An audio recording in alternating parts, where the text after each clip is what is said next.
And you get 3 minutes. I was not planning on this. So I'm a precinct chair for 488. So we're by Kalahari, Kenny Ford, Redbud, over in that area, west part of the county. I am running because someone has decided to challenge, but I am a true conservative. I am a really red individual with how I'm supporting. I'm also the chair for Williamson County for Moms for Liberty. I know. And so it's again about parental rights, but it's also about making sure our kids are brought up, in wholesome, good environments. But also as a precinct chair, it's someone who gets out the vote. It's I take people with me to go, if you haven't done this, take people with you to go to vote. And then go get breakfast, go get coffee, because that's the best way. Take a selfie group photo of like, hey, we're doing our civic duty. So I encourage people like in my area to do that. It's making it fun. But I've done the precinct conventions, the SD county conventions, I've gone to the state convention, I've testified at the state convention for protect girls and women in sports because I have children, I have 2 daughters, and I need to make sure that they're protected and they're safe. So I'm here, I'm part of this organization, again, Moms for Liberty, precinct chair, all the things I can do to help support keeping this county red, my precinct, which is my neighborhood red. So just wanted to share that. I think I'll give the rest of my time back, but if you're in 488 or know someone in that area, please let them know. Jennifer White for precinct chair 488.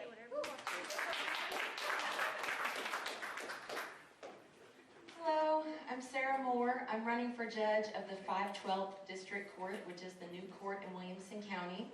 It will handle felony criminal cases and civil cases. But tonight I'm here because I am really fired up this week. You guys saw what happened in Leander? Yep. The Republicans were fighting amongst themselves and a Democrat won as mayor and a Democrat won city council. So I'm fired up this week because we have got to stop zero-calorie voting and we've got to rally behind the candidate with substance. I'm the only candidate in this race who has never had to update my voter registration. I have voted Republican and been a conservative my whole life, and that matters. I've raised my 4 children in the church. I'm a single parent. This ring means I'm engaged, but I am still a single parent, okay? And I went to law school with 2 kids, and I still graduated in the top of my class. The reason why all of that matters is because I bring a work ethic, something that was instilled in me from my mom, who was a teacher, a single parent, and a 100% the one who introduced me to Jesus. Amen. And I get a little emotional because Jesus is the reason why we are here, and that is what we are fighting for. And we have got to rally around the person. I am the only candidate in this race who has invested time, talent, and treasure all over the county. I regularly serve with the Caring Place. I'm on the board of the Wilco Women's Center, which is a pregnancy help center for young women in our community. It is a pro-life organization. I'm the only one who continues to volunteer my time multiple times a week. So I haven't just been standing in rooms like this, I've been out in the community, and we need a candidate who can get us through the primary, will bring that work ethic to the bench, and can actually beat the Democrat. So I'm here because I'm fired up. Thank you for coming to my TED Talk. I would love to tell you more information about me. I will be here. My information is here. My website is moreforwilco.com, and I mean that, and it's not just a pithy saying, although my last name helped. But moreforwilco.com. My name is Sarah Moore. I'm running for judge of the 512th District Court, and I would be honored to have your vote. Thank you.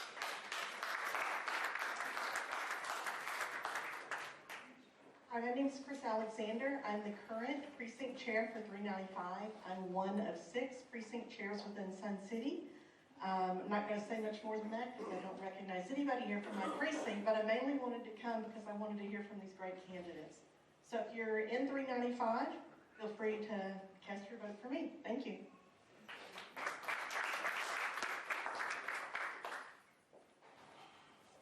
Likewise, I'll be brief. My name is Catherine Fowler, and I'm going to be your next County Court at Law number 3 for Williamson County.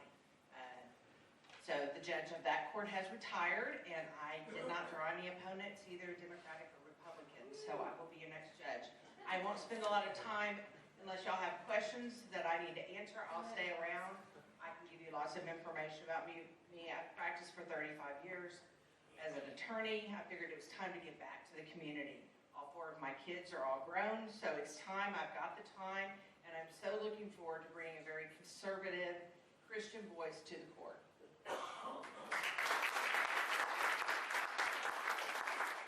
Howdy y'all, my name is Apollo Hernandez, and I'm running for Texas State Senate District 5, so right here in this area, half of Williamson County. I think we need tested leadership. We need people that have been willing to put skin in the game, and actually, get out and meet the people, talk to the folks that are in the district. A little bit about myself, I'm a multi-tour combat veteran, and when I say combat veteran, I didn't just deploy to a combat zone. I was kicking in doors and getting into gunfights. I've been growing up on 2 separate occasions. Also, I earned my way in one of the most elite units in the United States military.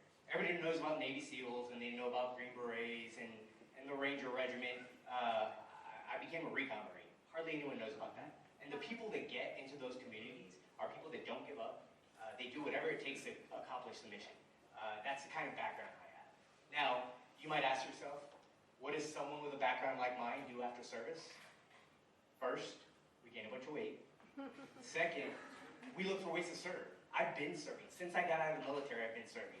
Whether it's protecting people, I've pivoted to cybersecurity, which there's not a single state legislator in the Texas House or the Texas Senate that has a background like mine. That's something we have to fix. That's a huge risk. There's a bunch of opportunity that's not good without having someone that has that kind of background and knowing that technical side that's been hands-on keyboard and actually knows about AI and cybersecurity risk and all these dangers that we have to our state.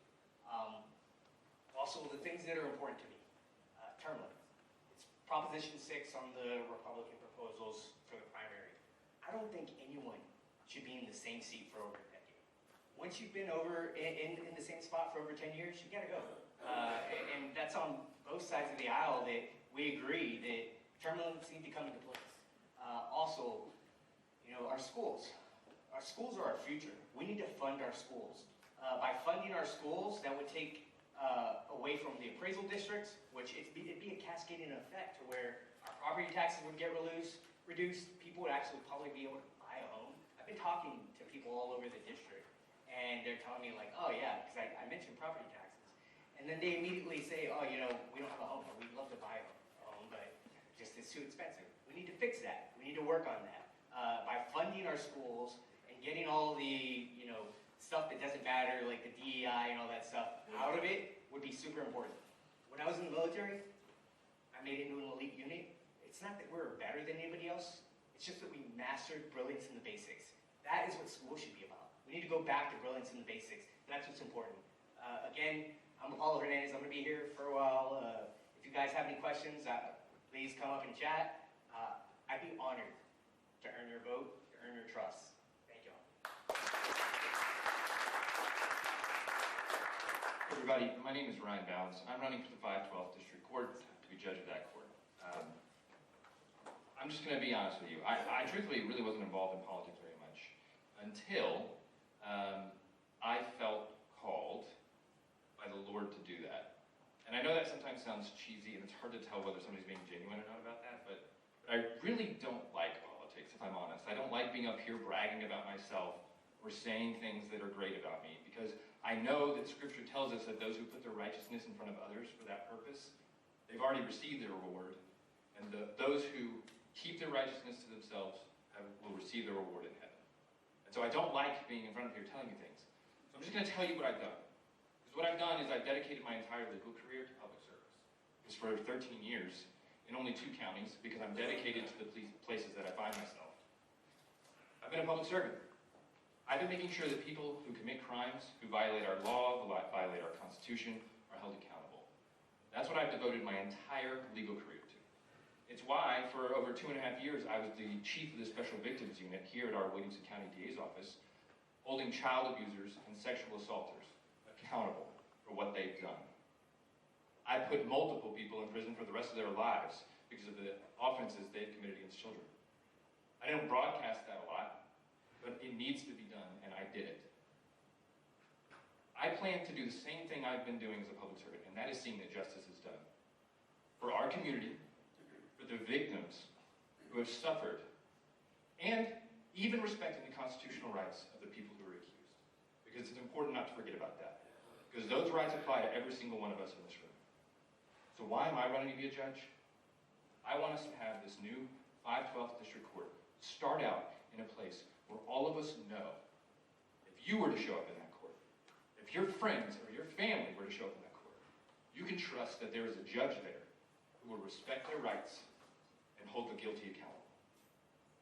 That's what you want. I know it is. It's what I want too. And that's why I'm running for the 512th District Court. Not for politics, not for power. This is a position of responsibility and not power. Because I, as a public servant, the gifts God has given me, owe a responsibility to you, my community, that I've been here for nearly 8 years. I've been here longer than any of the opponents in our local legal community, putting in the time and the groundwork. That's why I'm doing this. No other reason. That's it. And so I'm asking for your vote and your support. I'm Ryan Bounds. I'm running for the 512th District Court. Thank you.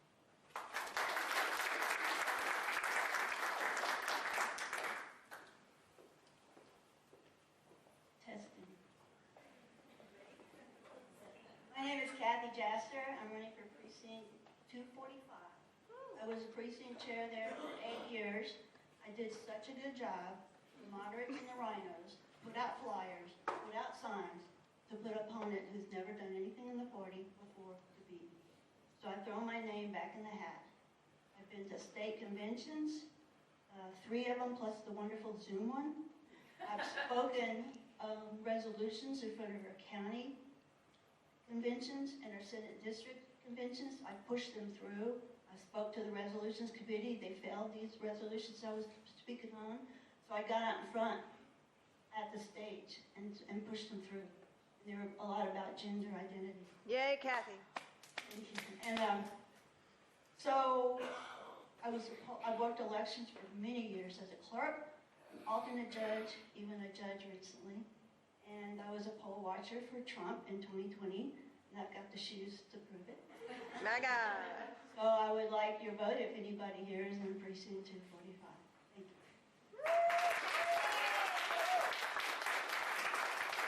All right, let's go for the main event. So we will start with Will, and you each get 3 minutes. And just give me 1 second to get back so I can start the timer.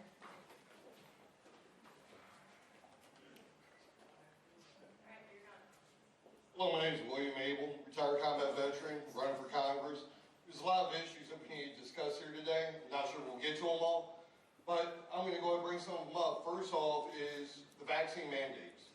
So when COVID hit, my wife was forced to get a COVID vaccine, which almost killed her. We need to stop the government from forcing anything on anybody, because realistically, it does a lot more damage than it does good. We need to go ahead and get the pharmaceutical companies, first off, hold them liable, and go ahead and get them out of our government. Because right now, they go ahead and give about $16 million in an election cycle to the politicians. That's why they're never held accountable. That's why instead of getting medical treatment, you go ahead and you get pharmaceutical break. When I retired from the Army, I had about 20 different pills thrown at me. My back, my knees, my shoulders, hips, you name it, I had issues with. And I asked them, I said, well, what's causing all the pain in my back? They said, we don't know, but here, take these pills. And if you remember back in the 90s, they went ahead and everyone got diagnosed with ADHD, and they got prescribed Prozac, Ritalin, and I believe there was a third drug. And when you look at the side effects of it, it's homicidal thoughts, suicidal thoughts, severe depression, and we wonder why we have school shootings. It's not because we have guns. I had guns when I was in school. We didn't have school shootings. But we also all weren't drugged up either. We also got to look at these data centers that's popping up in all these small towns, because they go ahead and take a major toll on our energy grid, on our water supply. And everybody here knows that we're low on water to begin with as it is. We have droughts almost every year. As far as energy, we need to get rid of these solar farms. We need to get rid of all these windmills. First off, they're not environmentally friendly. They go ahead and they destroy the land they're on. The windmills, when they bust when they bust a hose, you got oil spilling all over the place. You can't go ahead and just throw them away in a regular landfill. And they're destroying the wildlife in the area as well. We need to go ahead and look at more sensible energy alternatives, which is coal, natural gas, nuclear, and geothermal. Coal will give you 50% power output. You'll have 60% with natural gas. You have 75% with geothermal. You have 90% with nuclear. We need to start investing in that. And the federal government can actually help. We can go ahead and get rid of a lot of wasteful spending, like the Department of Education, United Nations, WEF, ATF. There's a lot of them. I'm running out of time, so I'm going to cut it there. We also have to go ahead and we can decrease taxes. And hopefully one day we can go ahead and eliminate completely. At least for short-term relief, we can take it down to a 10% flat tax. And that's about my time. So just remember, my name's William Abel. I'm ready, willing, and able. I haven't heard that many of those. Actually, very good. Very good. Well, good evening. My name is Steve Dowell. If you haven't had a chance to meet me yet, I've met about half the room so far, but if you haven't met me, I'm a veteran, Christian conservative, a former police officer. I am a major in the Army Reserve currently. I'm in the individual rated reserve though, so I get to still have my beard on me. I've also represented the United States overseas in 17 countries, both in Europe and in Asia.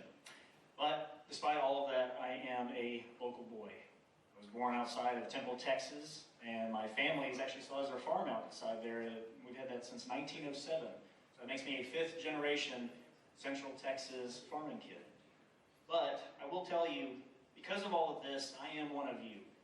And because I'm one of you, I agree with most Americans that the number one problem that is holding back this country today is that we have an ineffective and dysfunctional Congress. And as a Central Texas native, as a voter, I have to tell you this hard truth, and it gives me no pleasure in mentioning this, but our current Congressman, John Carter, is part of that problem, and has been for 23 years.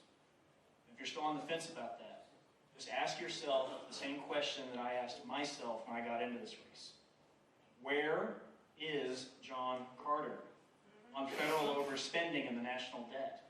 Where is he on putting term limits on Congress? Where is he on restoring and expanding our water? And then lastly, why I got into this race also, where is John Carter on fixing our veterans' affairs? Those should have been his priorities for the last 23 years, and they haven't been. But they will be mine. Again, my name is Steve Dowell, and I am running for Congress, and thank you for your time. Appreciate it.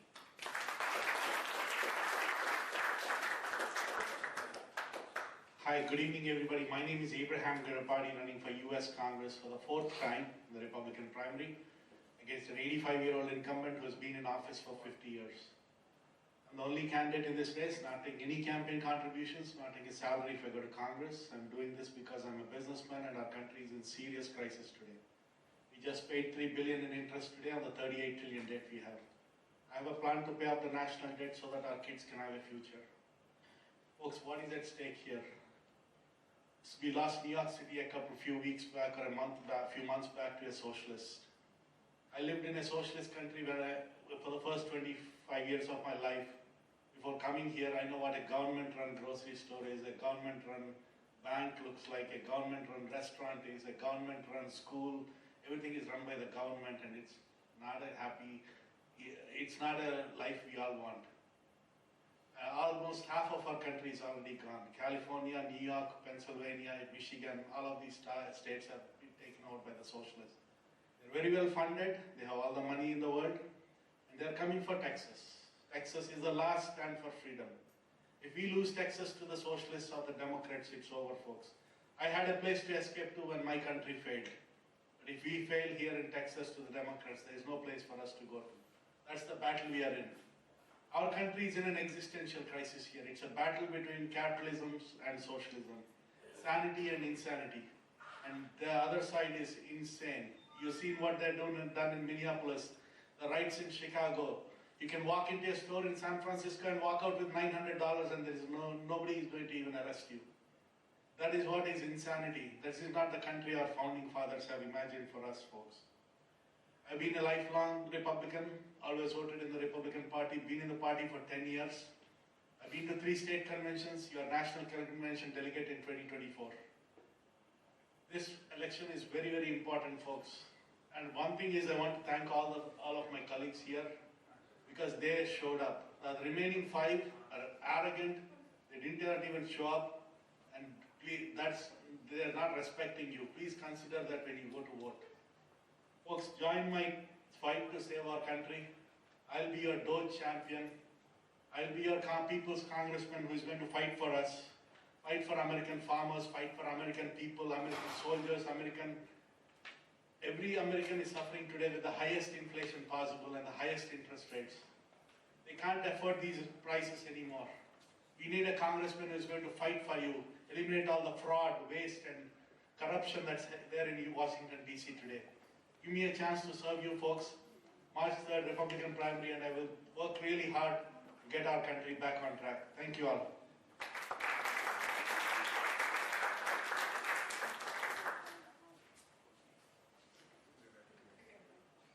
Good evening. My name is Raymond Hamden, and I also am a candidate for the 31st District seat in the U.S. House. I grew up in the Killeen-Fort Hood area. Family was there. My grandfather moved there when it was Camp Hood, and we've been there ever since. So why am I running for U.S. Congress? Well, it wasn't on my bingo card. Just to be completely honest, I've helped people with campaigns before, countywide races. I know the importance of getting involved. But I had different plans for my life, and whenever you want to make God laugh, make plans, and he'll usually chuckle at you.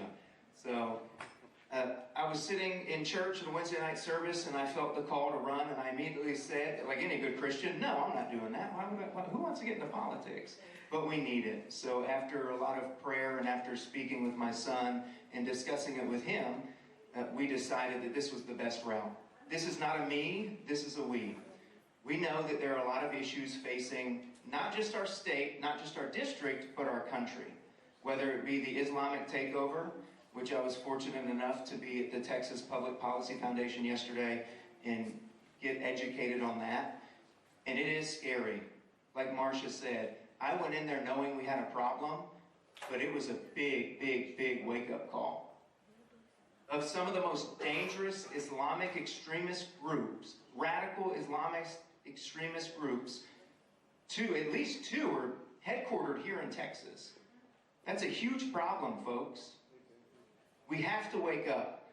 We've gotten very comfortable, and comfort creates complacency. And when we become complacent, we become complicit. We have to start being proactive. We've been a party and a people we've been reactive, and we have to be proactive. We have to start, not for those of us in the room, but for the generations that aren't here, the generations to follow. I value the knowledge and wisdom of the generations that came before me. I like and respect our current congressman. I do agree it's time for him to pass the torch. It's time for him to pass that knowledge down so we don't lose anything in that gap. We have to bridge the gap. It's time for Christians to come up and say, I'm here, I'm answering the call. But not just any Christians, courageous Christians. It's time that we have courageous Christian conservatives, people who will stand up for your biblical values, people who understand the issues that we have and the issues that we face, and people who understand that it's our job to protect the future for the generations to come. Once again, my name is Raymond Hamden, and I'm running for the 31st District seat in the U.S. House. Thank you.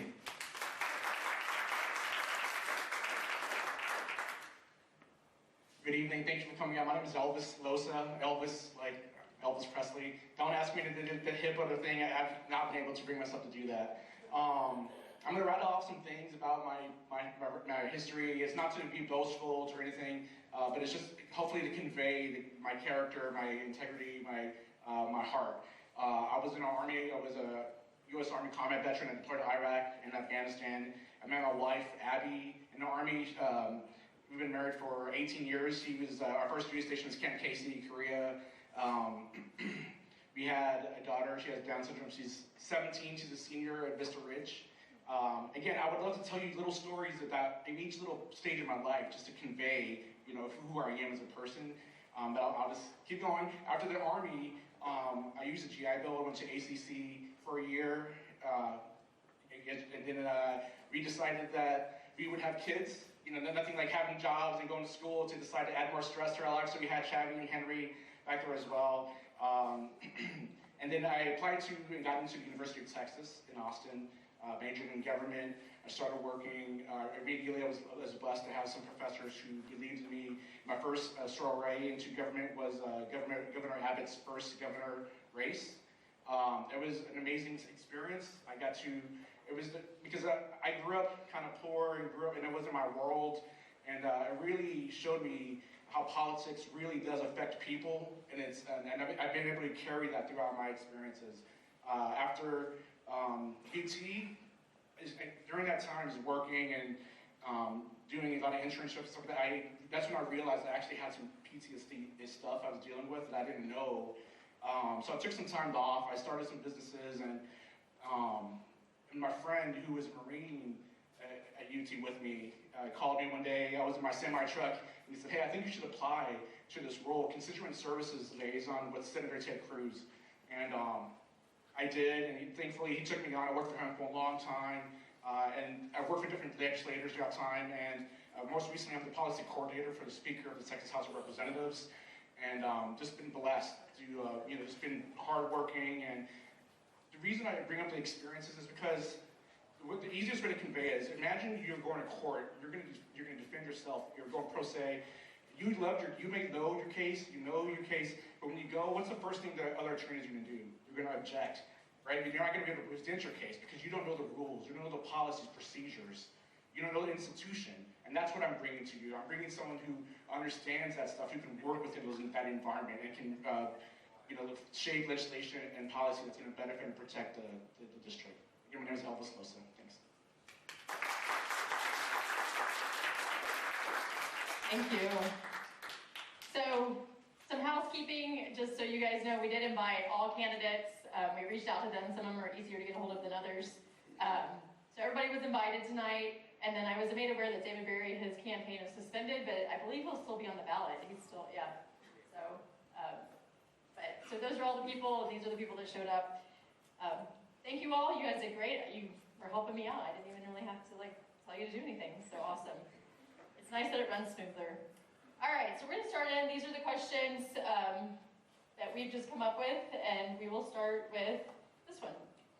We are 1 year into Donald Trump's second term. What has surprised you the most about his administration's policies, Congress's dynamics, or broader political shifts? And how or what would you do in response to those surprises? And then also work in, because there's a question about RPT platforms. So think about the RPT platform as you respond. Okay, thank you. Yes, so the most surprising thing, I don't know if everybody has the same feeling as I do, but the most surprising, but after the fact it wasn't, was Venezuela. Donald Trump's actions and our country's actions in Venezuela. I'll tell you how I feel about that. First off, no president requires Congress's approval to make an arrest. The President of the United States is the chief law enforcement officer of this country. He does not need Congress's approval to make an arrest. That being said, I used to be a war planner for the last 3 years in the Army, and I did have some thoughts on this. My entire career, I was planning and strategizing to win the war for America against 5 threats: China, Russia, North Korea, Iran, and violent Islamic extremists. So when I saw the actions in Venezuela, the first thought that went through my head was, I hope that doesn't embolden Russia to do the same thing in Ukraine and in NATO. I hope that doesn't embolden China to do the same thing in Taiwan. But make no mistake, the way I feel about this, Maduro was enabling the deaths of thousands of Americans, probably more, but thousands of Americans every year due to fentanyl. Him not being in power anymore is a very good thing.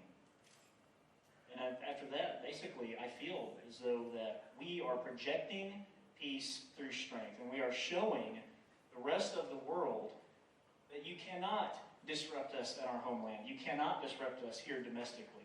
And for those that actually called out President Trump, that he should have informed Congress, remember, Congress is the least trusted institution in America. Nobody trusts them because of their dysfunction and because of their ineffectiveness. So I don't blame President Trump for not trusting Congress with that vital information beforehand. And that's what surprised me the most. Thank you.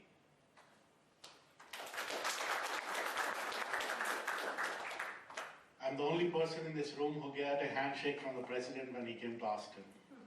What more can I ask, folks? Everybody thinks he is not smart, he is dumb. I've seen him in person very closely. He's the most well-prepared, smartest person I've ever seen.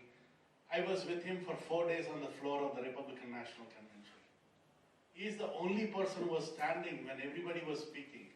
Rest of the speakers just came into the convention and left after giving their speech. He was standing with the delegates for 4 entire days. And that was after he was shot on Saturday. He showed up at the convention on Monday. And what happens when you get shot in the face? Normally, people lie down or not an American, that's the American spirit. You raise your hand, you say fight, fight, fight. That tells you the character of this person. So you're asking about surprises. It's not one surprise. Every day is a surprise. People are shocked how to react. They're sending ICE agents to Minneapolis, taking over Maduro in Venezuela, or dealing with tariffs, trade tariffs on other countries. This president is working 24/7. He does not sleep. He does not let anybody sleep. That's this president that we have. But what is the challenge that this president is having? He doesn't have a Congress that is supporting him full time. We need a congressman who is going to be there with him. What are the areas that he needs help in? The country is facing through enormous crisis as far as inflation. A decent meal used to cost us $5 at Subway. I used to eat at Subway footlong for $5. Not long ago, folks. Today you can't even afford a meal for less than $15 anymore. People are suffering. The incomes are not going up. Our future is not well equipped for AI. The president needs a Congress that has the vision to solve our biggest problems like trade, deficits, inflation, and help the president in all areas possible. Thank you.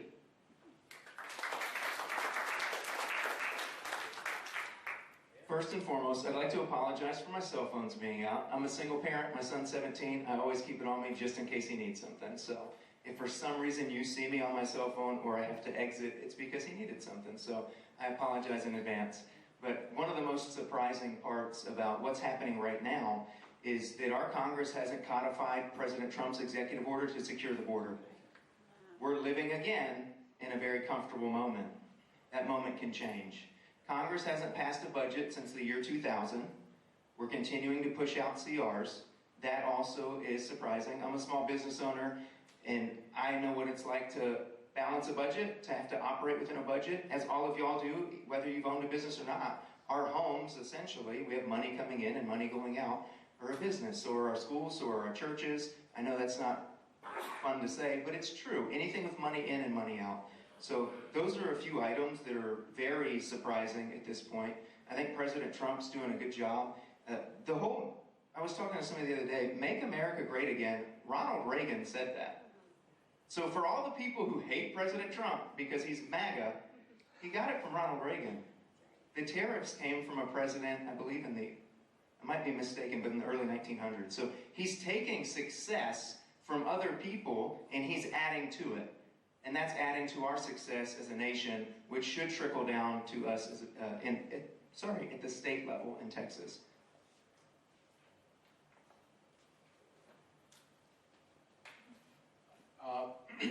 What's most surprising for me actually was that we were so big on this Epstein list, and all of a sudden it just disappeared. And that's what's most surprising. I think when you see likely congressmen, there's certain congress people who are going through and they're reading it and they're trying to get through it. And I think that's really important because our government is a swamp. You know, we're seeing that in real time where things are connected to other things, and they're just hoping that we forget about this list. And I think that there is, real people who have been hurt, and yes, but what we're seeing on the back end of that is who's connected to what and why, and that's what actually is what's scary. I think that's what they're protecting is these systems that are that we don't really want to know about, really. Something else that I'm surprised about, the most excited about, is our new posture with America First. I think that being proud American I don't know how it became a bad word, how we couldn't be proud to be American, how we couldn't make decisions for America. That was put us first. Yes, Venezuela, and I'm just happy that he did that, and he said, yes, they have minerals, we're gonna help them, and we're gonna use these minerals. We're in these different places, And it's okay to be forthright and say that we want these resources, and we can also be friendly to these other countries. We can be friendly and helpful to these other countries and still be America first.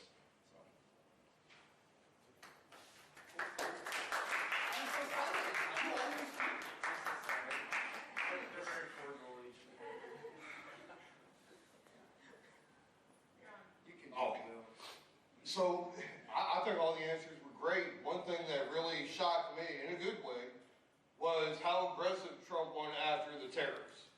This is something that I preached about last election when I was running. We need to go ahead and have these other countries pay their fair share. Let's face it, we have the largest economy, and we love to spend in excess. Trust me, you can ask my wife; she'll tell you. Okay, and they're making millions of dollars.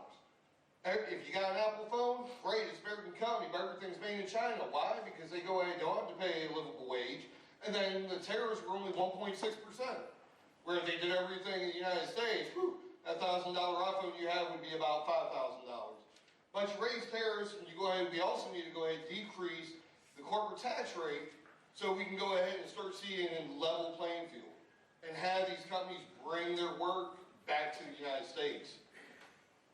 Unfortunately, we go ahead and outsource way too much of our work. And, that leads me into like the H-1B visas too. It's like, honestly, we need to get rid of them. Because all too often we have people going to school to get degrees and then they can't find a job, but yet then the same companies that they should be hiring Americans are going overseas to get the workers. Another shocking thing I have with Congress is how they all take credit for all of Trump's executive orders that he's passed, but yet they said, oh, we'll take care of codifying them in January, yet they still haven't done anything with them. So.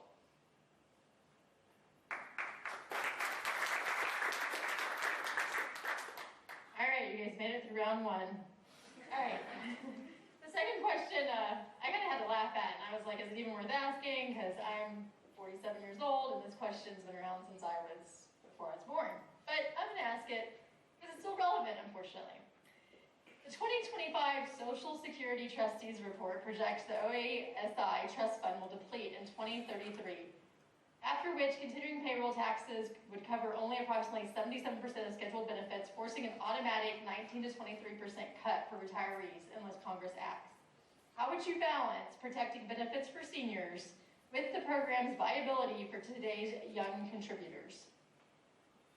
A great question. I was block walking yesterday and in Sun City, and they asked me, why are you not addressing Social Security? This is a great question. A lot of seniors are really concerned about this, that they will run out of Social Security. And this lady who I met gave me the solution. Like, I told her, I'm also a small businessman here like you. We need you to give us feedback on how to fix it. First thing is, Social Security now employs 50,000 people. I don't know how much of that is waste, how much can be eliminated. This second thing, Social Security is not an investing, they're just collecting from people and then dispersing it. It needs to be an investment vehicle where there are some returns on the money so that they can pay for the future retirees. The third thing she suggested was we increase the cap on we increase the contribution limits and also increase eliminate the wealthiest people from getting Social Security, who doesn't need it, they don't need Social Security anymore. So these are really good answers I found from a common voter in my district. I'm going to take these suggestions really seriously. I believe strongly that there's a lot of bloat in The biggest problem is 360-year-olds getting Social Security checks. It is not acceptable. How does a 360-year-old get a Social Security check in this day and age? If it is a private enterprise, they would have been fired by now. That is the fraud we have in the federal government today. It's absolute fraud, waste, and abuse in the whole system. We need to eliminate that. We need a congressman who is also a businessman who can eliminate this fraud, waste, and abuse and make this into a practical investment vehicle that will work for our future generations and for our kids to come. Thank you. I don't think anybody's shocked that the government mismanaged money. So Social Security, by the way, should be tax-free. I don't think that it's probably something that we can all agree on. Here's the thing. So There is a lot of fraud in Social Security. We know that. Hopefully, we will continue to filter that out. Ideally, we also have opportunities to cut fraud, waste, and abuse in other places, whether it be the welfare system. This push in Social Security is only temporary. There's a huge generation that will continue to get Social Security for a certain amount of time. And then we should have a little bit of a lull. I know that that's probably not what we're used to hearing, but it's the truth. So if we can cut some of the other programs, if we can help shift funds without adding to our deficit, that would help tremendously. Thank you.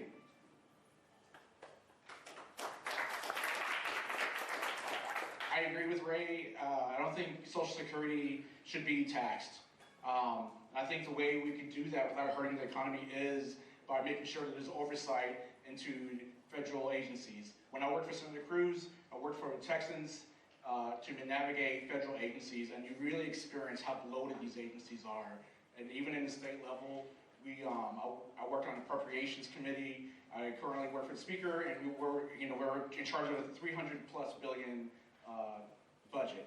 And so you have to have the experience to know how to go line by line through these agencies and how to reduce it, because they're going to come, the agencies are going to come, and they're going to say, we need this building, we need these employees, and you have to be able to look at them and read and understand the numbers and understand the programs and why it's not working, and you have to be able to tell them, no, I'm sorry, that can't work, or you have to make it work another way. So I believe that Social Security should not be taxed. I believe that there's ways to reduce government to make that happen.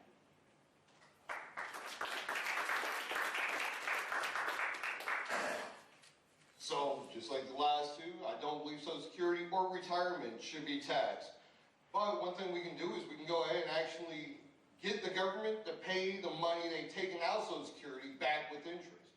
We can go ahead and we can get a lot of the wasteful spending out of the way, stop going ahead and being the sugar daddy for every country on earth, stop funding all of these United Nations, WEF, and all these other globalist organizations which constantly belittle us. And we can start putting the money back and investing it back into the American citizen. And realistically, it's not something far-fetched. It's something that could very easily be done.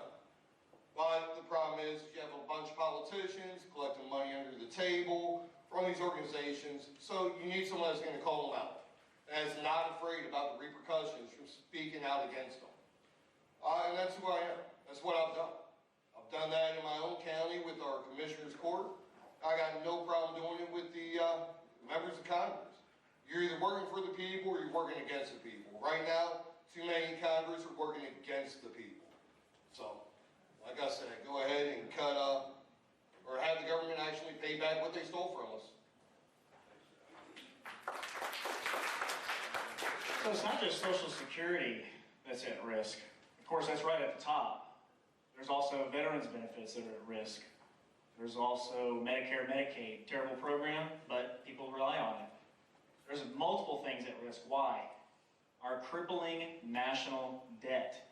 Every single year we have a deficit. Every single year the national debt continues to increase. We're at $38 trillion now. We will be at $39 trillion before this year is up. Why do I mention that?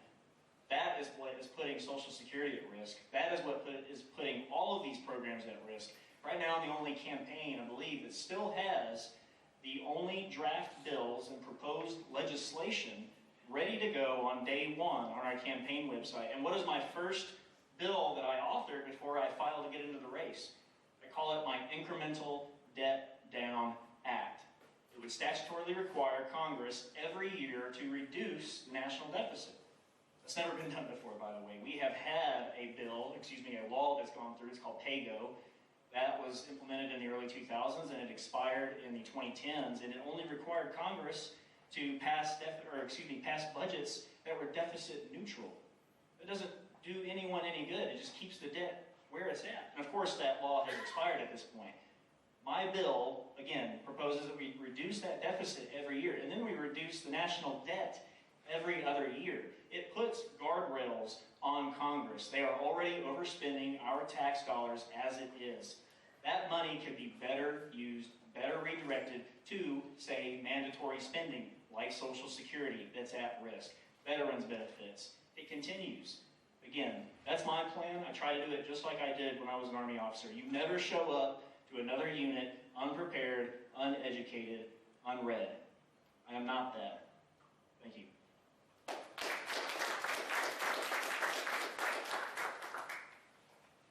Thank you. All right, our third question. This came from an audience member that couldn't be here tonight. She's one of our founders. And so we're going to these questions now. Looking ahead at the end of this primary cycle, if you're not selected as the nominee, would you leverage your knowledge and drive to help the GOP by pursuing an elected role in a more local or entry-level position? Why or why not? Wonderful question. I always tell people I'm a feather in the wind and God's the wind. So if God calls me somewhere, I'm happy to answer. That's important. That's where we're supposed to be, right? But I will always be involved with the Republican Party. I will always be involved with helping other people achieve their goals for our future. That's important. It's vital. I told you I was a small business owner, but I'm a former teacher too. So bringing up the next generation is something I'm very passionate about and something that we really need to gain ground on and help bring the generations after us up.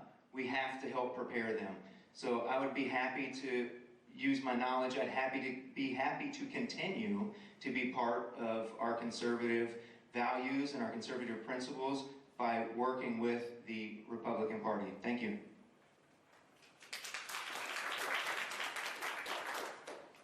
If I wasn't elected in this primary, I for sure, I would go back to Speaker's office and keep pushing conservative legislation through. I was part of the team that brought the 10 Commandments in classrooms, and banned DEI, and so I would just go back because that doesn't change. This service posture of mine is my whole life, and so I would just go back to that. Would I consider running for another role and locally? Who knows? I don't know. I want to serve my community. If there was a need, I would consider it. Just God willing, I just want to keep serving in whatever capacity they may look at.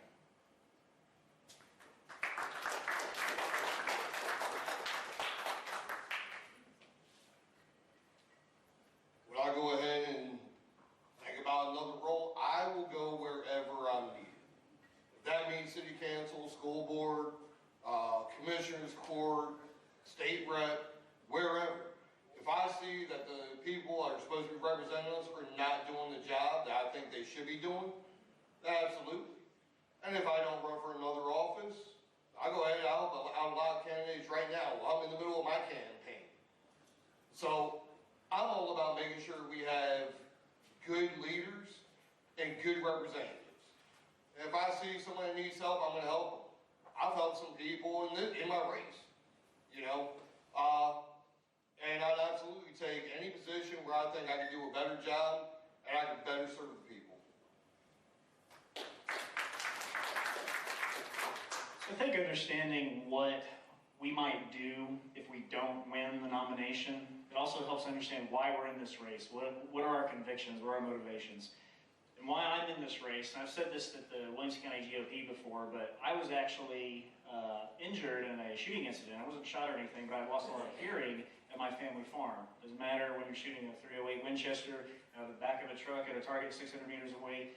I had ear pro on. It goes right through that ear pro. I go to the Temple VA, into the ER. Takes them 12 days to treat me. But that's not why I'm running. I'm running because in those 12 days, it's what I saw. I saw veterans yelled at by VA staff. I was yelled at by VA staff. I saw a veteran kicked out of the ER, hunched over in excruciating back pain after waiting for 4 hours. And I saw another veteran break down crying in the pharmacy line because he could not afford his medicine and his groceries in the same month. I wanted to work for John Carter at that moment. I thought, I'm a major in the Army Reserve. I have served soldiers and troops overseas and families. I can fix the VA for him. I have witnessed what the issues are systemically. I will write a memo. I will work on his staff. But that's where I went down the rabbit hole. That's where I found that 97% of all of John Carter's campaign donations come from outside Central Texas. That was last year. His top donors, APAC, defense consultants, lobbyists. He's not representing Central Texas. So what would I do if I did not win the nomination? And I have pledged to do this. After working on getting draft bills for water, for farmers and ranchers, for reducing the national debt, I have pledged to package those bills and to give them to whoever does win the nomination. And that includes John Carter, because those bills were made by Central Texans, and it deserves to make its way to DC. That's what I would do. Thank you.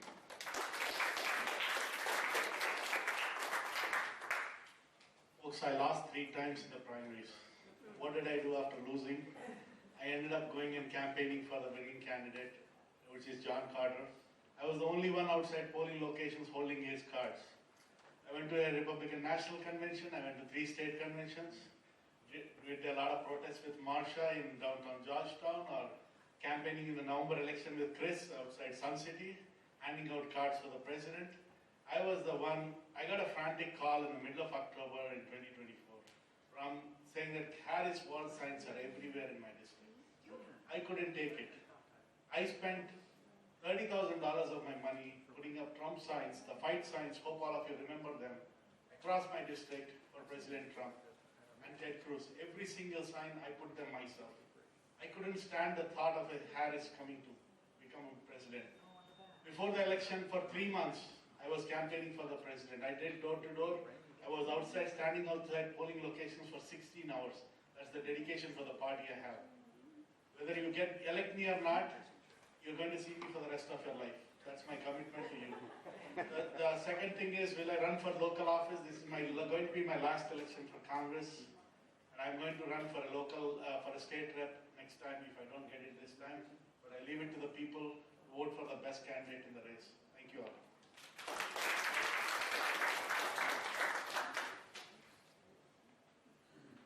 Okay, we're going to do something really quick, a little bit different, because we have some yes or no questions. So I'm not going to give you any time, really just yes or no. The audience wants to know these. First one is, and some of you have already mentioned this, so it'll be quick. Again, just yes or no. Do you believe in term limits? Yes. Yes. Absolutely yes. 100% yes. Yes. Awesome. The audience wanted to know. All right, there you go. All right, we got the second yes or no. I feel like this is like speed dating or something. That's not as awkward. I wouldn't know. That was way before. I've been married many years. All right. Do you believe that Texas U.S. congressional elected officials should reside in their immediate district? Again, just yes or no. Yes. Yes. Absolutely yes. Yes. Yes. All right, there we go.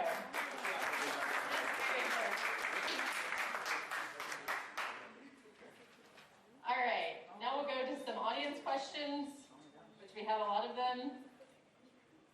The first one is, I think I'm going to read, there's 2 questions here. I'm just going to read them together because they're both related. Do you support the dissolving of the U.S. Department of Education and returning education to the states? Why or why not? And how will you ensure that parents continue to be supported federally to direct the moral upbringing, medical care, and education of their children? Great. That's a great question. I do believe that the Department of Education should be taken away. I think it should go back to the states. We are the United States of America, but each state is different from each other, and that's okay. We could be, you could be from New York City and think differently than we do in Texas, and I don't think there's anything wrong with that. I think a lot of the ISDs are surprised that the school choice passed, but that shouldn't have surprised them because they're indoctrinating our children. I pulled my kids out of public school, put them in private school because I couldn't trust ISDs. You couldn't trust the teachers. You would sit in the school and you wouldn't know what was being taught. Back in it wasn't long ago. This is the curriculum and you could trust that. But so it needs to go back to the states. I think that I don't remember the exact second question, but I think that it needs to be back to the states, and the state reps do a good job representing their districts, and that it's important that it's at as lowest level as possible. Mary, was the second part about vaccines? Yes, the second part is about parental, here, I'll pause your time. You don't have to pause it, it'll be quick. That's all right. How will you ensure that parents continue to be supported federally to direct the moral upbringing, medical care, and education of their children? Parental rights. I think it's all encompassed there. I believe that Congress should support their districts and their local governments to to protect their constituents and their communities. That includes education, vaccines. I came from the Republican Party when I was 16. It was less government, and I really believe that we could trust our citizens to live their lives and to make the decisions that are best for their families. So.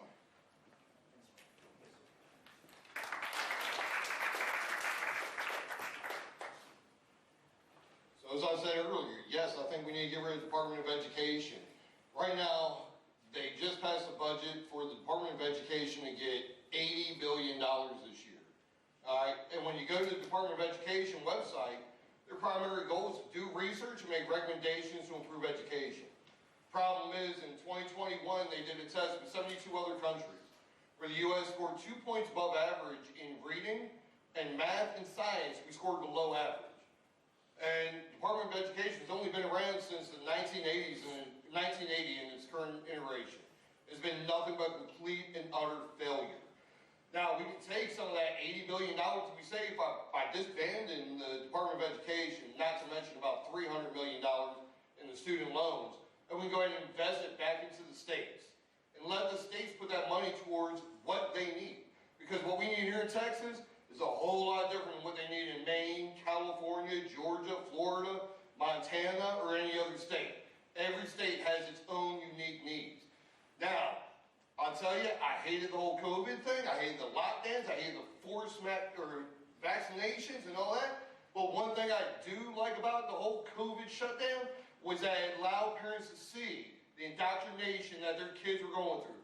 Because a lot of times they were too busy with work, they were too busy with life and trying to get everything done, some working multiple jobs, where they were not able to go ahead and see the garbage that they were being taught. And with COVID, they were working from home and they seen firsthand what was going on with their children in the schools. And now we see what happened in Virginia, where they were using the FBI to target these parents. All that needs to end immediately. The parents need to go ahead and be the moral guidance and the ones going ahead and dictating their children's lives, not the government, not the schools. Time. I also agree with my colleagues. I don't believe that the Department of Education has a grand purpose. I think it really just it indicates large government and interfering in the states' rights. In this case, I see it as a place to save. Frankly, as you know, my top priority is to reduce the national debt. That is one area to save from. I believe down here in Texas, parents should have the right to choose how and where their children are educated. But this country is a quilt of 50 different patches. More than that if you count our territories. And I am just proud that I come from a state where we value life and liberty and common sense above everything else. And I want to make sure Texas is able to keep it that way without federal interference. Thank you.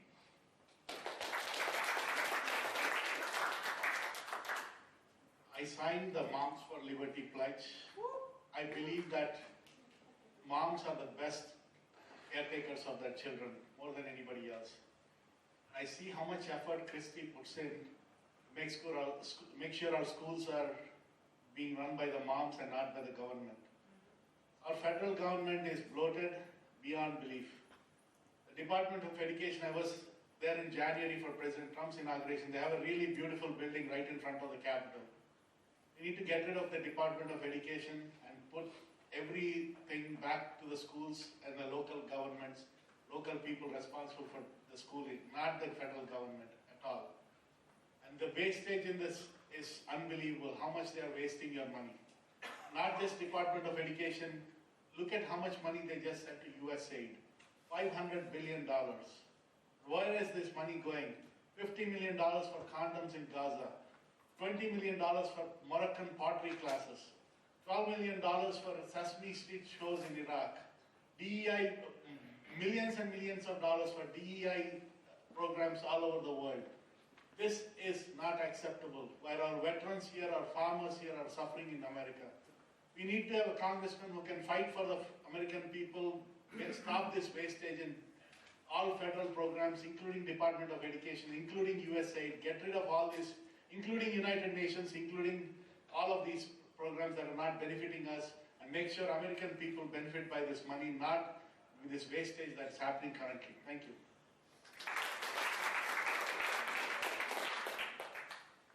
Sam Houston said it best: govern wisely and as little as possible. The Department of Education is a waste. In theory, we're playing pretend because it's in theory, No Child Left Behind was beautiful. It destroyed education in reality. We need to go back to states' rights. We need more liberty, less government, and that goes for the medical question as well, as far as vaccines. I'm weird. I use essential oils and things of that nature. Doctors are a last resort. Our bodies are a beautiful machine. They're used to working things out. So we have to get back to not just strengthening our economy through getting rid of wasteful programs like the Department of Education, but we have to get back to strengthening ourselves. A pill isn't going to fix everything, kind of like the federal government likes to throw money at problems. That doesn't fix things. Those of us who worked hard for our money, we know you have to roll up your sleeves and get to work. That was probably a long way of saying that, yes, I agree with disbanding the Department of Education. Thank you.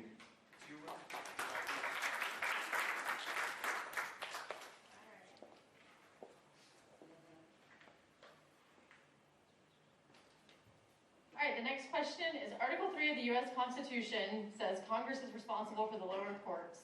What will you do about federal judges not obeying their oath of office? So federal judges not obeying their office. Gee, I can't imagine that ever happening. Well, I couldn't when I was younger. Today, it seems like none of them are doing it. And Congress always says they got the power of the purse and they got the power of oversight, but yet they never use it. We need to change that because we need to hold these judges accountable.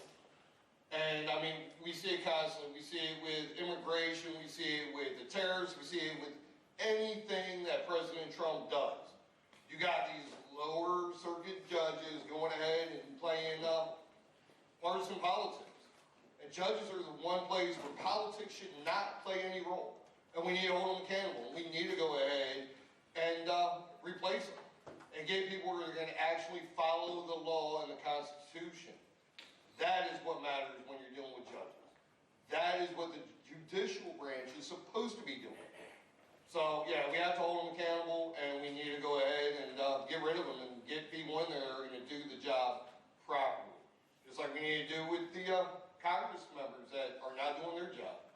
So, thank you. When I think about the lower courts, yes, Congress was tasked in the Constitution with creating those lower courts. We also have the power to dissolve those. But they take those oaths of office, and I don't think that they're taking them very seriously. You got 3 veterans that are standing up here right now, and that's the first thing that comes through my head. I have taken an oath for this country 4 times in my career. Once as a cadet, 3 other times when I was getting promoted through the ranks as an officer. I take it extremely seriously. And yet, we do have lower court judges, not just them, we have congressional members that are violating their oaths today. I can name one right off the top of my head, Ilhan Omar. She has violated, the moment the words came out of her mouth saying that she would work for Somalis. That's not Americans. Somali Americans, perhaps, but this is not a 2-citizen nation. This is an American nation, and we must remember that we have to put America first the moment you take that oath.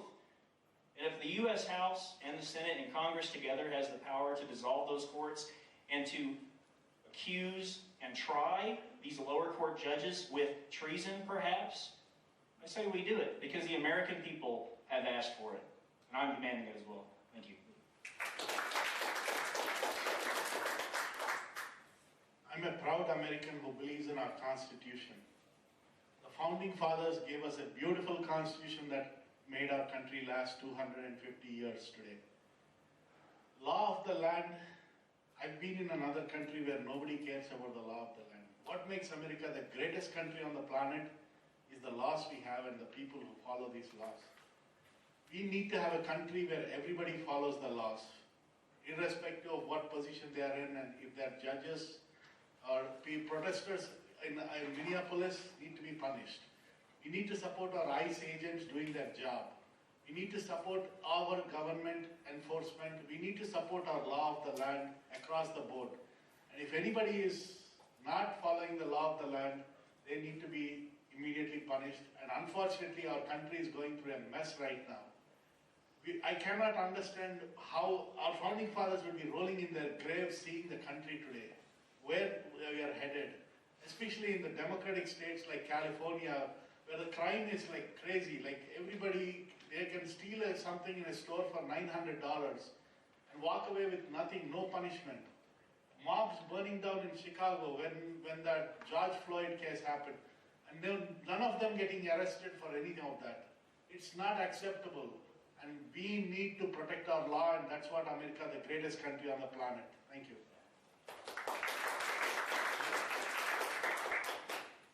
I'll start with another quote, and unfortunately the gentleman's name is slipping my mind, but we get the government we allow. So if our elected officials aren't doing what they need to be doing, then we, the people, will need to come together and be the voice. It happened in Minneapolis with the Somali daycares.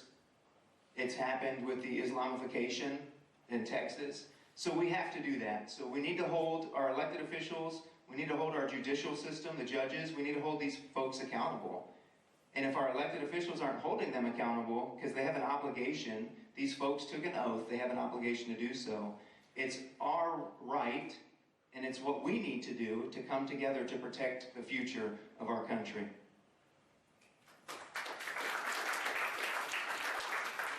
My response is very similar to theirs. I think that working in policy and legislation, there's a lot of nuance, and I actually appreciate a judge that can look at things on both sides, and I think if they're pushing the limits of their ruling a little too far, we definitely need to hold them accountable. But these judges are in different districts, they're parts of the country, they're doing what they believe is right, and if it's within the law, we should, they're protected by the Constitution. But if as congressmen, we can look at and decide and hold different judges accountable for the things they're doing. But again, as someone who works with words and policy and nuance, I'm okay with having both sides. I don't want to live in a place where we all believe the same thing, and we all, I'm okay with a little pushback. And I'm okay, and they should be okay with us pushing back on them as well.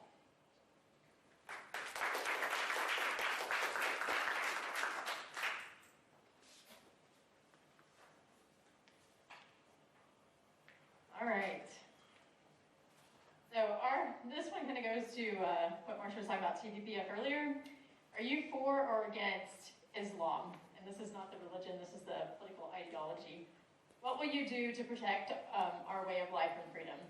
Yes, so it is a threat. As I mentioned, war planner, last 3 years in the Army, I did that. It was at the bottom of the list, so you had China, Russia, North Korea, Iran, and then violent Islamic extremists. They're there for a reason. Even though they were more disorganized in the past, they weren't well networked, they are now. They absolutely are now. I'll be very clear, because we are going up to Congress potentially as your candidate or as your nominee, and we will take that oath again to the Constitution. And in that Constitution, the First Amendment makes it very clear. Anyone in this country has the right to practice whatever religion that they want. Islam is included. But Sharia law is completely outside of that religion, in my opinion. And if you don't believe me, I'll do some education real quick for all of us, because I read a book over the Christmas holidays. It was called Islam for Non-Muslims. I forget the author's name. But inside of it, it's very clearly written and understood that Sharia law, that is the political and the legal implementation of Islamic society. When you take the Islamic religion, the way I understand it, the way the book portrays it, you have the Quran. We understand the Quran. We know that that is their equivalent of the Bible for religion. But that's not the only book. It talks about Allah. There's another book that you have to have in order to practice Islam appropriately, and that's called the Sunnah. They teach this stuff in the military as well, by the way. You have the Sunnah and the Quran. The Quran is only 20% of the words, speaking about Allah, God. The other book, the Sunnah, is 80% of the total words of that two-book series, and it deals solely with the life and teachings of Muhammad and Sharia law. In my opinion, Sharia law should be banned, And as a former warplaner, I understand how you defend and protect the nation, and that is you take a threat and you burn it out from root to stem, from Texas all the way back to its origin. That's how you protect America. And on top of that, I think DHS, and I would like to work with them on this, but DHS owes a briefing to the Intel Committee in the House, and we need to share those findings with Americans and Texans so that we and you can better defend and protect yourselves here in the home. Thank you. Folks, I'm not a Muslim. I lived in a country under Muslim persecution. They are brutal. They come and kill a lot of people in India just with having guns. People don't even have guns to defend there. I've seen so many innocent lives lost. And I'm shocked by how Europe has let Muslims come in, like in floods and floods of people. There are some neighborhoods in Brussels, Belgium or France, if you go, entire neighborhoods have been taken over by Muslims from these countries. The good news is I'm most thankful President Trump stopped all kinds of immigration from Muslim countries. I'm really thankful to him. Our country is based on Christian principles founded by Christian founders. We need to keep our country with freedom and liberty and justice, and Sharia law has no place in the United States. And if I am elected to Congress, I will do everything I can to ban it from our entire country and ban all kinds of immigration from the Muslim nations. Thank you all.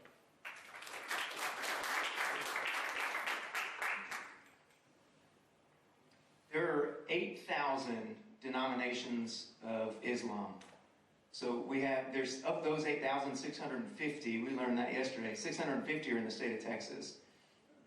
And I mentioned two of the most dangerous threats are in Texas. Their headquarters are here in Texas. I wish I could pronounce the name. I couldn't even spell it. It sounded like the guy was speaking a foreign language when he was talking about these folks. But we have a huge problem. They've been designated, the Muslim Brotherhood and CARE have been designated as terrorist organizations. We have to go out after these other denominations who are not just killing Christians, but they're killing Muslims in other countries if those Muslims won't become radicalized, if you will. The best way to do that, it's the same way the government got rid of the mob so they could become the mob. Sorry, I don't like big government. But we not only do we designate them as terrorist organizations, we go after their finances. Over the last 5 years, one of the gentlemen who spoke yesterday said he calculated just what was reported. And these reports, they're not necessarily, they're not an obligation. So over the last 5 years, close to $1 billion with a B of our tax dollars have gone to these organizations. So we're paying for the people who want to destroy us. It's nothing new for our country. What's new is when we elect someone new who has the mindset to go after these folks. So again, we've designated them as terrorist organizations. We have to hit them where it hurts, and that's their pocketbook. And then from that point, we can track the money and root them out.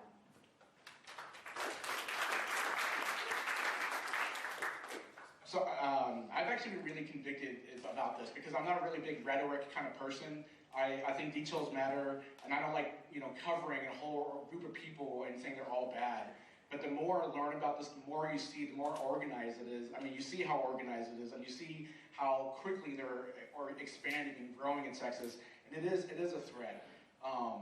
So the way we protect this art is board legislation protecting against foreign-owned land ownership, which I was part of in Texas. I think that work with our intel agencies is important, knowing where their network is growing, how they're moving money across, and all those things. Because as America First, we can decide who we're letting into this country, and that extreme is a problem right now, and it's okay to say that. And I've been really convicted about it. But in the beginning of this, I was really shy about my beliefs and saying that. But the more you look at it, it is a problem.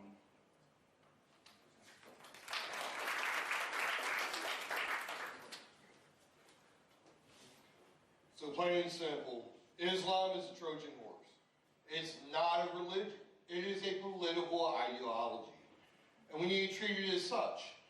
Okay? So we need to look at them and we need to designate them as what they are. That's a terrorist political organization. left goes ahead and says communism is a religion. They treat it as one. And that way you can't go ahead and control them. You can't say, no, you can't do this. Well, that's wrong. We need to stop going ahead and tiptoeing around the issues because we might hurt someone's feelings. If their feelings get hurt, tough shit at the end of the day. Because if we don't do something about it, they will be the destruction of the United States. All right? And we see this happening all over Europe. Look at Britain. Look at London. That is what's coming here to the United States if we don't do something about it. And they're using the Constitution against us by saying, no, it's a religion. I want everyone here tonight to go and research and look into Islam. And you will see that it's not a religion. It is strictly a political ideology. So we need to go ahead and start labeling it as such and rooting it out of our country.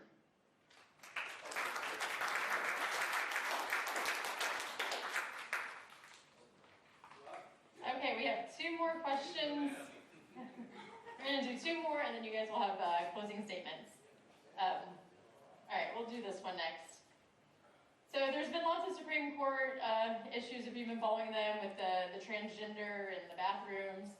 So how would you vote on the LGBTQ issues? What are your thoughts on sexuality clubs in the public schools? This issue is very dear to me. Common sense says there is only 2 genders, male and female, period. That's it, end of conversation. When I go to a job, I'm looking at a job interviews at Facebook or big companies like Bank of America. They have 56 gender classifications. It's insanity. They don't even have a clue who a woman is, who a man is. This is unpardonable. You know what irritates me the most? When I get an email from somebody and they have a he, him, her, she under it. I'm like, what kind of bullshit is this? What is he, him, she, her? Either you're a man or a female and you don't need to declare that to anybody in your email, but that's what you keep getting from all these people on the East Coast or on the West Coast. Folks, the sad thing is our schools are getting destroyed by these woke ideologies. It is not acceptable of teaching leave our children alone. At least in elementary school, middle school, please don't talk about sexual genders and all of this nonsense to our kids in schools. And I don't know what we can do to help this. And I'm happy that people like our Moms Like Liberty and all of us are fighting for this same, all the parents are fighting at school boards, getting rid of all these school books in the libraries. It's such an unfortunate trend that is happening in this country. We need to protect our children. That's the #1 thing we need to do. I don't know if I go to Congress, if I can do something where we pass a nationwide law banning all kinds of obscene material from our libraries. Keep our children's brains free and let them be children until they're 18 years old. No sex changes, surgeries for small kids. Let us leave our kids alone. And this is something that we have to do immediately. Thank you. Those kind of groups have no business in education. It's just not right. Anybody who, first and foremost, God created man and woman. He has the biblical definition of marriage. Anything outside of that is a mental illness.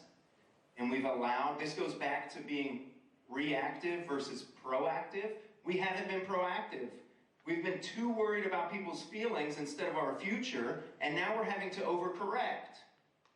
We have to get back. And if there's anybody in here who doesn't read the Bible, if you've seen the movie Kindergarten Cop, you know what a boys have and what a girls have.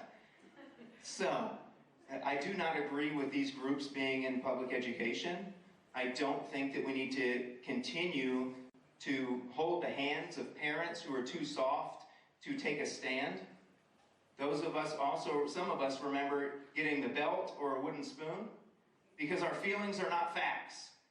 We can't just decide one day that we're going to be a man or a woman. Title IX was created for equality. So men and women's sports, it completely contradicts what our government had put in place to protect the equality for women. Thank you. there's only two sexes, is male and female. I wish I was really good about elaborating and speaking more, but this is very simple for me. This is just male and female. I would vote against anything that would contradict that sort of belief. I think that our children are a vulnerable population, and that we shouldn't be indoctrinated in any way in schools, and any groups that do or anything like that need to be taken away. They shouldn't have any funding. They need to go away. And so, it's just very simple. I'm not even sure how we got to this point, you know. So.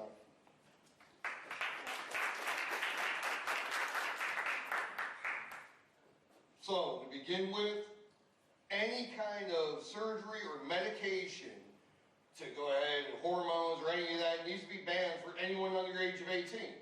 And that also helps take care of the men playing in women's sports. Because now, guess what? They can't have estrogen, they can't go ahead and play pretend, but we need to take it out of the schools. Like I talked about earlier, our education is below a majority of the rest of the country. We are scoring below average. We need to concentrate on the fundamentals. We need to stop going ahead and promoting, LGBTQ plus and this and that, because we've gone too far in our education system. We allowed it to go too far to where they're not learning the fundamentals. All right, they're being indoctrinated. We need to stop it. And like I said, I go ahead and put a bill up and hopefully be able to get all the support we need to ban any of these mutilations to our children prior to the age of 18. I'd like to take it to at least 25, but unfortunately the law right now says that you're an adult at 18. So that's what I do. I'll focus on these organizations, what their policies are, right? They are trying to make it where you can have transgender bathrooms. They are trying to make it where teachers can speak to children if they're questioning what sex they are. I also believe there are only two genders, biological male, biological female, determined at birth. I have no misconception about that. I will say education needs to focus on education, the fundamentals, just like Will said. Math, science, history, literature. That's it. That's all it takes. Anything for morals and ethics, that's for parents. The parents have the sole domain in teaching their children what is right and what is wrong. That is where that belongs, not from the teachers in this case. I will say for the policies that these special interest groups push, where they want to have transgender bathrooms, or any bathroom where somebody has transitioned, men do not belong in women's bathrooms, in women's shelters, in women's locker rooms or showers. They don't belong there, and that's vice versa. And when it comes to transitioning children or talking to them about that, I believe that any educator that speaks to a minor, a child, in school about transitioning to the other sex, that constitutes child abuse. And that should be tried criminally, in my opinion. Those are the types of things that I would like to push at the federal level. And I think Texas is also doing a great job protecting our children and our families.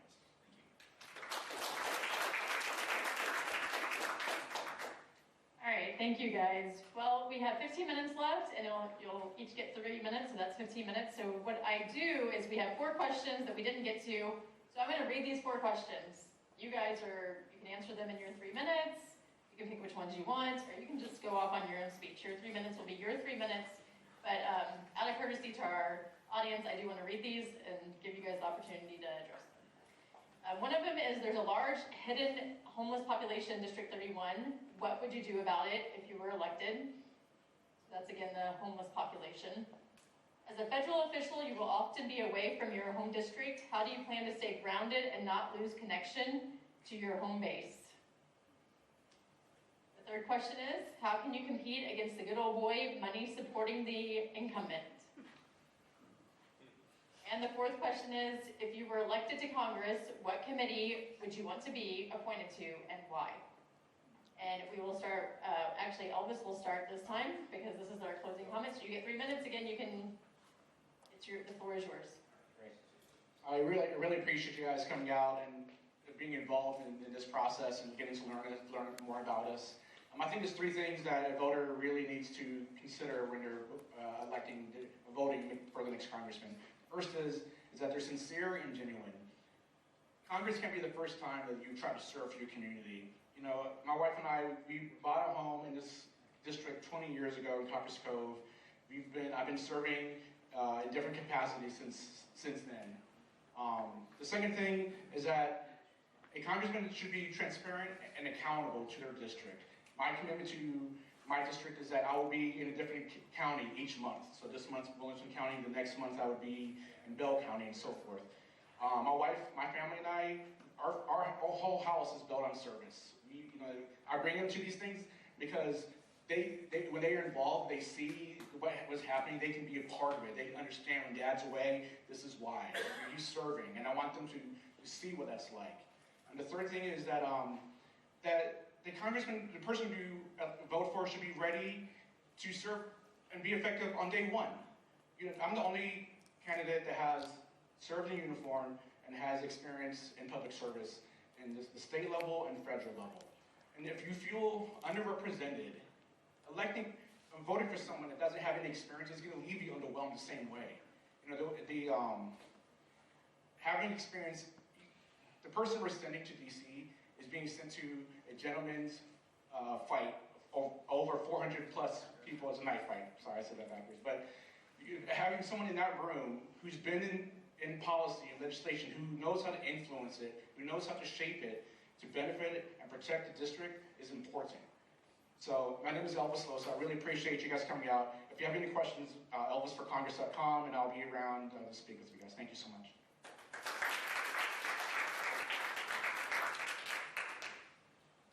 Once again, folks, my name is Raymond Hamden, and again, I'm running for the 31st District seat in the U.S. House. It's vital that we elect someone who understands the importance of passing the torch, who values the knowledge and the wisdom of the generations who came before, who can pass it down to the generations that are to come. It's vital that we have someone who is genuinely embedded in the district, and I'm grateful to say I am.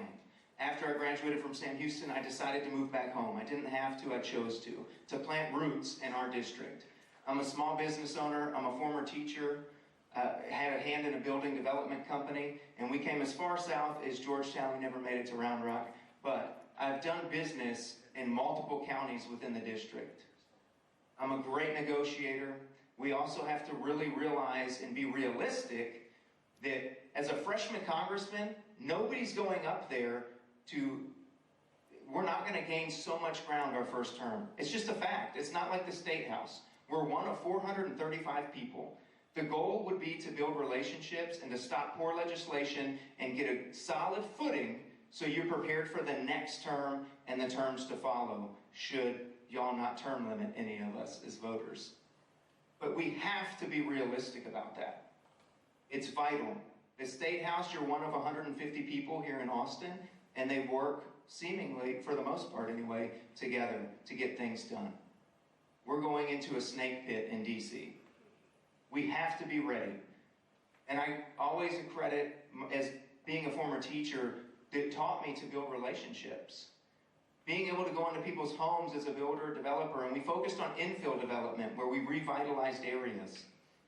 I was able to, when I sat down and talked with people, because I'm genuinely embedded in the community, because they knew my family or they knew someone who knew us, sometimes they would agree to sell property to me or my business partners for less than somebody else. And we know money's important to us. That speaks volumes. When somebody's willing to take a risk and to take money out of their own pocket to help you help the community, that says something. We need people who will go up there to not just be your voice, but to stand on our firm Texas Christian values, to make sure that we are heard, to make sure that we have a solid foundation, a firm foundation for the generations to come. Once again, my name is Raymond Hamden, and I'm running for the 31st District seat in the U.S. House. Thank you all so much.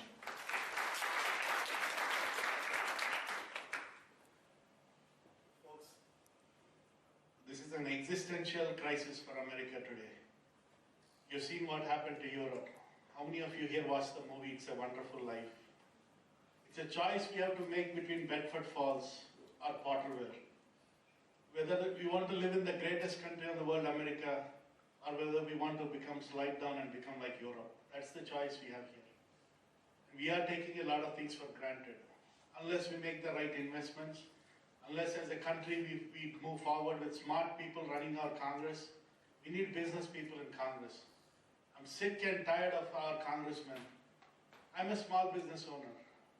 They raised my interest rates from 5% to almost 12% today on the commercial loans. Who do I talk to? I made multiple calls to the Federal Reserve Bank. Nobody lifts my phone. There is no congressman in our district who holds town halls. There is no bridge between us and the federal government. That's what is need to be changed.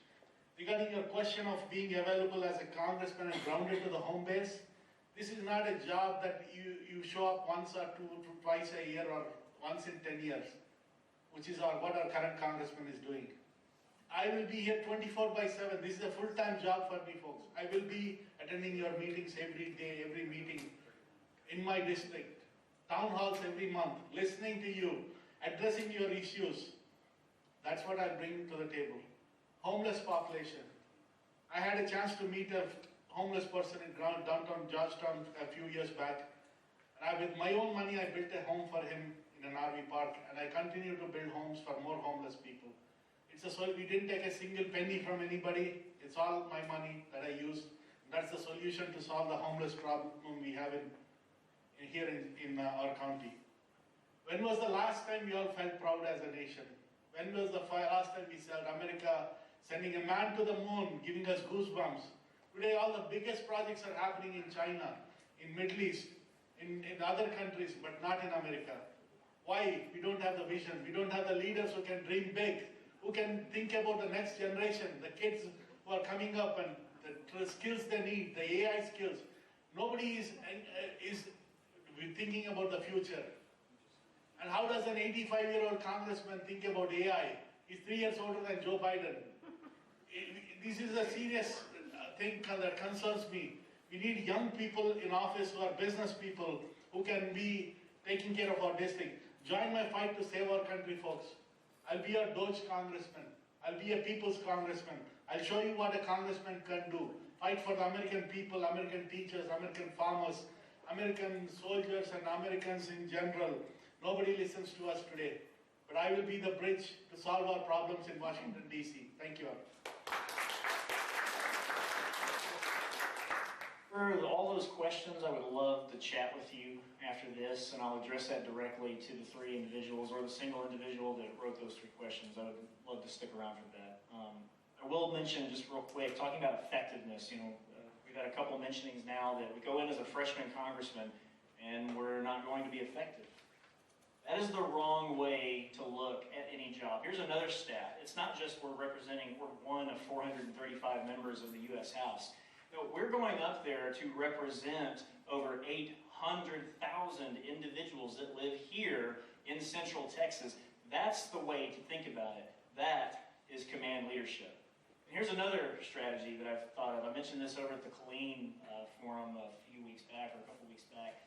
We know through history and the way that the district has been redrawn, whoever wins this primary, this Republican primary, is very, very likely to be our winner in November.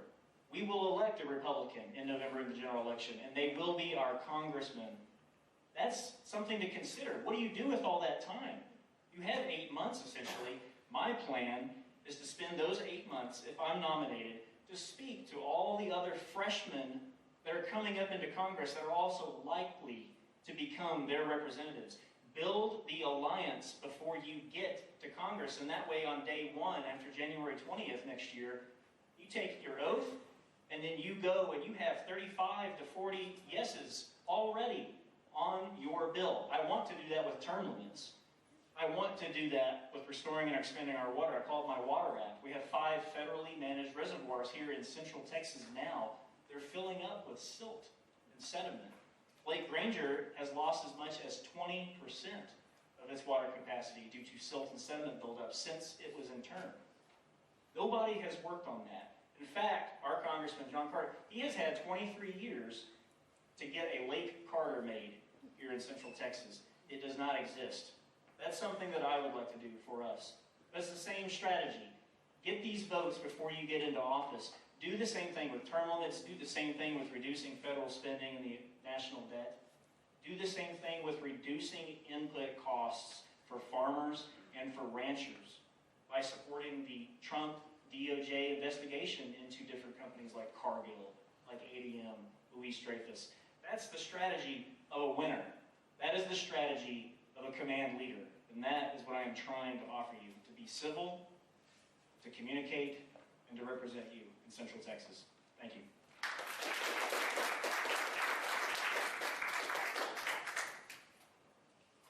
Okay, so I've heard time and time again, you can't do this, you can't do that. Oh, no one can do this. Well, thank God I'm an American and not an American. Because anything is possible. Who thought that Texas could win their independence from Mexico? Nobody. Who thought that the colonists could go ahead and defeat the British? Nobody. Except for those on the ground. Okay? America is one place in the world where anything is possible. So moving on from that, I do want to talk about some things that we do need to fight for. And that's protect our constitutional rights. The Second Amendment, I've seen that coming under fire recently. And I don't understand how anyone can go ahead and be like, well, we'll give them an inch. The Constitution states very clearly, a well-regulated militia being necessary for the security of a free state, comma, the right of the people, not the right of the militia, not the right of the government, to keep and bear arms shall not be infringed. That means no red flag laws. That means no, these ridiculous restrictions, no semi-automatic rifles or assault rifles, as they like to call them. None of that. We need to go ahead and keep our citizens armed, because if you become unarmed, guess what? You will be enslaved. It's happened everywhere. Every country that's ever taken away the guns, that's what happens. Look at Britain. You'll be enslaved, or you'll be thrown in jail if you go ahead and share meat. All right? Veteran issues. So this one's very near and dear to my heart. So with the homeless veterans. Hello, library patrons. The second and third floors close in 15 minutes. First floor restrooms will be locked in as well. If you have items to check out, please proceed to the first floor. That was not part of my speech, but so homeless veterans. Fort Hood, when I retired in 2017, they had FEMA trailers. These had about 4 bedrooms. You could fit about 4 to 6 people in there. Showers, kitchens, whole 9 yards. We can get some of these homeless veterans off the street, put them in these FEMA trailers on base. They can do a lot of the groundwork that the soldiers do instead of doing training. That way soldiers have more time to train. They can eat at the defect after the soldiers get done eating. That way we have less wasteful food. And they can also use the services there for mental health, for substance abuse and other things. We also need to go ahead and with the soldiers or the veterans dealing with PTSD and other such things, go ahead and have a fund set up so if their therapist falls out of network, we can use that money so they can continue seeing the therapist that helps them. Because I know a lot of soldiers and a lot of veterans and friends that have died because of that. So once again, my name is William Abel. I'm ready, willing, and able. And remember, where there's a will, there's a way. And together we are able to make the change.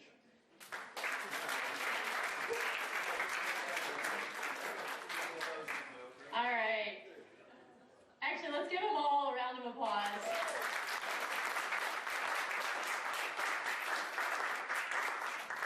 So on behalf of the Capital Area Conservative Republicans, I just want to thank you all for coming and thank the audience for coming tonight and the other elected officials.